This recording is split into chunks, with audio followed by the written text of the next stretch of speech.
I'm Rose Wish, and today I'll be reading you part 3 of The Adventures of Danny Wayne. Title reads as Afraid of Doctors. The summary is Danny seems to be toothing even though he already has all his teeth, and it leads to unexpected situation. There are no archive warnings applied to this fic.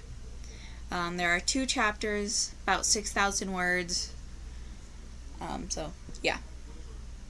Chapter 1. Master Jason, may I have a word? The vigilante is quick to slide his bookmark between the pages he's on and settling the novel aside. No one keeps Alfie waiting. What's up? The butler comes to join him, sitting down primly on the couch. From the inside pocket of his always perfect jacket, he removes 4 rather mangled pieces of cutlery, 2 forks, a spoon, and a knife. Each one bent out of shape and covered in what looks like bite marks. I believe Master Danny is going through something akin to teething, Master Jason, Alfred informs blandly, a delicate arch to one thin brow. These alone are today's victims. I fear we may run out of cutlery at this rate. Right. Just like no one keeps Alfred waiting, no one messes with his domain. Read the kitchen. Jason imagines having his cutlery chewed to bits would be somewhat of a touchy subject. But he's already got all his teeth, is all Jason can think of. Which is very true. Danny's 6, after all. By now, he should have all his teeth, except for the wisdom teeth, so teething probably isn't a completely accurate description of whatever is going on. Then again, the kid is a meta. That sort of throws the rule book out of the window, doesn't it? For Christ's sake, he's chawing up metal cutlery like paper with just his jaws. Nothing about that is normal, is it? I'll talk to him. Maybe he's at least stopped chewing on the cutlery. Alfred nods. I shouldn't dissipate the boy, his coping mechanisms. Though I do personally disagree with them. I am, as you might imagine, not fond of losing my cutlery, but I am also simply somewhat concerned for him. Surely there may be better, healthier things we can advocate to him. I would so hate for the dear boy to hurt himself on one of the knives or some such. Jason nods. Yeah, chewing on freaking knives probably isn't the best option out there, even if it is only mostly harmless table knife. Alfred accepts the scrapped cutlery back for disposal while Jason heads out to track down the kiddo. After some searching, he does find Danny chewing on the corner of Bruce's desk. JJ, he shouts when Jason enters the study. He quickly abandons the mongrel edge to instead run to Jason, giggling as usual when he scooped up to sit on the man's hip. Hey kiddo, what you up to, huh? Jason grimaces at the state of the desk. The old ass thing is made of dark, polished wood, finely curved and shaped with all sorts of flourished and swirls and details and shit. Jason remembers Bruce mentioning it having been in the family for at least 4 generations, not including Bruce himself, and now one of the covers is covered in deep marks and indents in the shape of Danny's teeth, the wood splinters under the process. Baby, are your teeth okay? Jason questions as he sits down in one of the armchairs around the study. Alfred told me you're chewing on the cutlery. No one's mad, baby, I promise. I just want to know what's going on, okay? Danny hugs him tight, very obviously reluctant to look Jason in the face. They're itchy. Your teeth itch? He feels Danny nod against his chest. I want to chew. Bite. Make it itch less. Sorry. Jason strokes the boy back. It's okay, kid. I told you, no one's mad. How long have your teeth been itchy? Huh? Don't know. Itchy, JJ. Danny whines. Thankfully, he doesn't start drawing on Jason, at least. I know, baby, I know. I'm sorry that must suck a lot.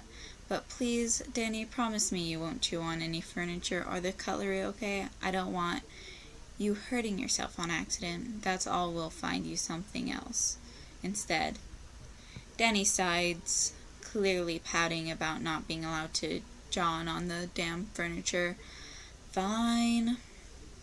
Jason snorts. Only this family, huh? Come on, baby, let's go looking.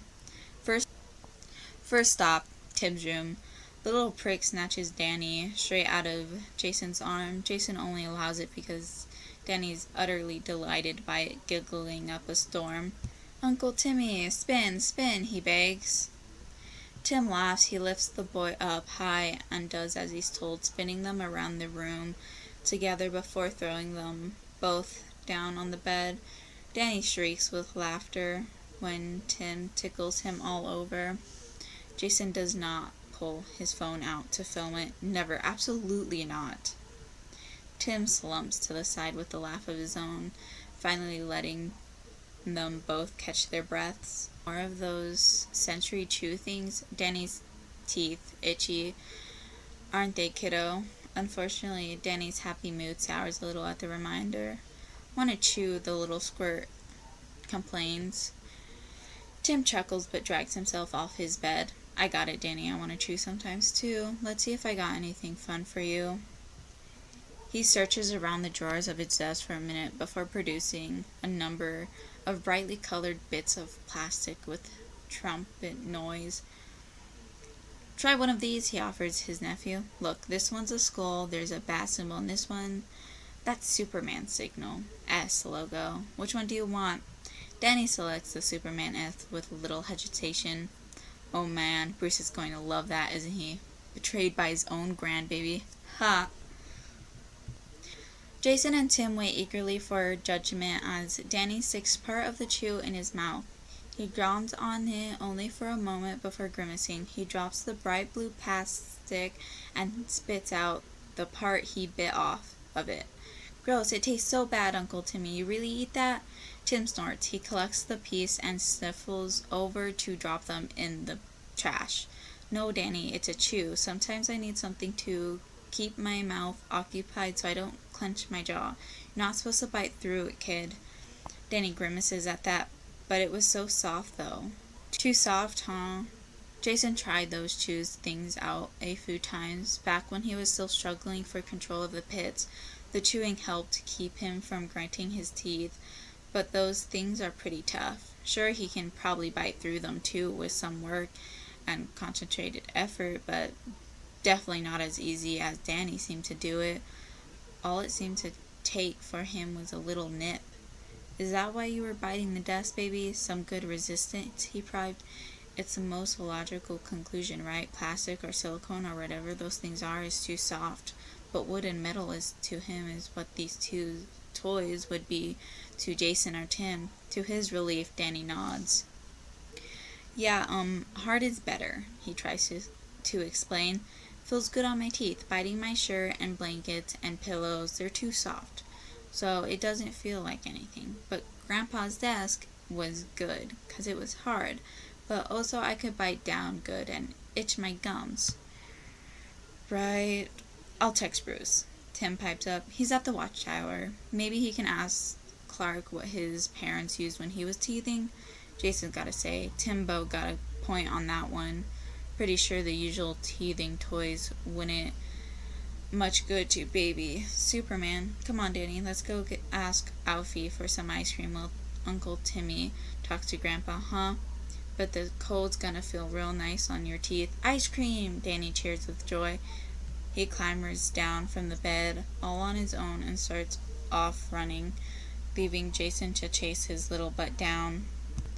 It's your average league meeting, which means even Bruce can only keep things on track for about an hour before everyone completely loses the plot. He swears someday dealing with the league is worse than trying to keep his children from ripping each other's limb from limb while Alfred's out running errands. Just as Bruce is so surprised the manor is still standing, he is equally, if not more, surprised. These so-called adults manage to save the world on a semi-regular basis. Bruce wants to blanch his head against a wall. Everyone's talking over each other. Everyone somehow manages to be part of 3 conversations at once. The inutility for the meeting is completely forgotten. The Dark Knight considers retirement. He's already a grandfather. What could retirement do to him that grandfatherhood hasn't already? The ping of his wrist communicator is a welcome distraction. The message itself, however, is a source of confusion. Danny's teething, or at least something similar to it. Superman, who grew up on Earth. Next to him, Clark frowns, obviously confused by the non-question. Yeah, B, you know that. Why? Your adopted parents were human. The Kryptonian looks even more confused by the follow-up non-question. Yeah. Well, you were teething. I assume the ads available for human babies were ill-suited to you? Yes. Where did your parents use? Clark clears his throat. His eyes dart to the rest of the room. The nosy bastards have all stopped their own conversations to listen in, as is their hobby, whatever a possible chance to learn anything about Bruce and his still hidden identity appears, but focuses on Bruce quickly again. That's a pretty weird question. Bruce cocks his head. Yeah? Answer it. Right, well, my memory from that young is a bit spotty, but I know it was a pain. I mean, my mouth was itchy and hurting all the time, and nothing helped. Paul likes reminding me, though. He thinks it's hilarious, because one day he found me out in the barn, chewing on spare parts for the tractor, happy as a clam. He took a trip to the scrapyard and got me some scraps and said, always says the rustier the better, because apparently I like the taste. Interesting. Suppose the oxide of the metal can act as some sort of flavoring. Rust has a particular scent to it. Stands to reason there would be corresponding taste as well. Clean metal most often doesn't have much of a taste, which Bruce assumes may become boring to a child, especially a baby. Thus, the rust must be a welcome change. He'll perhaps prepare a variety of metal for Danny to try out with variety levels of oxide. Finding out his preference would be beneficial. It does, however, beg the question of, is consuming traces amount of rust a danger to Danny's health? They really should have him see Leslie soon.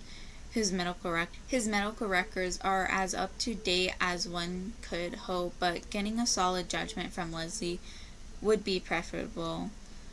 Bruce will need to discuss it with Jason. Again, Clark clears his throat, somewhat awkward. Any particularly reason you're interested in my own toothing days? None that concern you. Meeting adjourned, as you all seem continuously incapable of focusing on anything but gossip. Bruce whips out of the meeting room with a flourish of his cape. So Spooky has a super baby, he hears Jordan comment as he leaves, followed by the rest of them launching into another heated discussion surrounding Bruce, his identity, and everything concerning him. Honestly, it's like hounding cats. That was it for chapter 1. I think I'll do chapter 2 another day, because I have to already edit about 19 minutes of doing it, and I have like 9 mistakes already alone. Why I disappeared for about 8 months, or 6 months. Yeah, 6 months, and then uploaded a month ago. I had this video, the first video of Afraid of Doctors, the first chapter. I had it in the works and I was editing it, but I realized I didn't like it as much as I wanted, so I started doing a new editing thing. So whenever I make a mistake, I'm pausing the video, writing down the stamp, and then I'm going to just go to that minute when I wrote down the stamp and delete that. mistake. I'm going to do that for all the mistakes and then listen through the whole video. And yeah, hopefully that shortens down the actual product of editing, because editing takes a long while. And another thing I'm trying to do before podficking is reading the chapter of what I'm podficking, so that I don't make as many mistakes. And so far it worked a lot better, but I'm always rushing, so sometimes my words will mix and stuff, so yeah. But those are the things that I hope will help me get the video out faster. And sorry again that I disappeared for 6 months just to upload a completely other podfic. But that was such a short podfic of like 10 chapters and 1,000 word altogether for that 10 chapters, and it was just a sweet story. And another thing is, what I want to go over is like, how do I pick my videos? Whatever fandom I'm in at the time, I'll probably do more of that. But I switch fandoms a lot, so my podficking, like, it won't just stay in one fandom, because like, I've been into My Hero Academia, Danny Phantom, Batman, as well as Harry Potter recently. This is my latest fixation. I also want to do some podficking from those fandoms, and I already have some people that said I can podfic theirs, but I want to catch up and try to get more of a schedule going, like I said I would, like once a month. But I don't think I'll be able to do that for a while, and I'm probably going to disappear again for a couple months. And not because I won't be podficking, but what I want to do is I want to get a bunch of podfics ready to post, and then I will have at least 5 months, hopefully, to just like get more out and faster. So at least once a month, you'll have a video from me. But I don't know if that will work. If not, I'll just stick with an irrational like pattern of posting, and I'll post more one time, or I won't post a lot and just disappear. But I am not abandoning these works. I'm just like trying to figure out like what to do, because I also had my graduation and a field trip, as well as finishing everything I needed to do for school.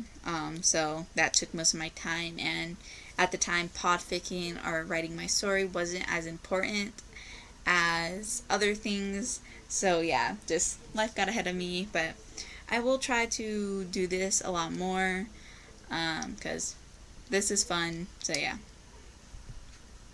Bye.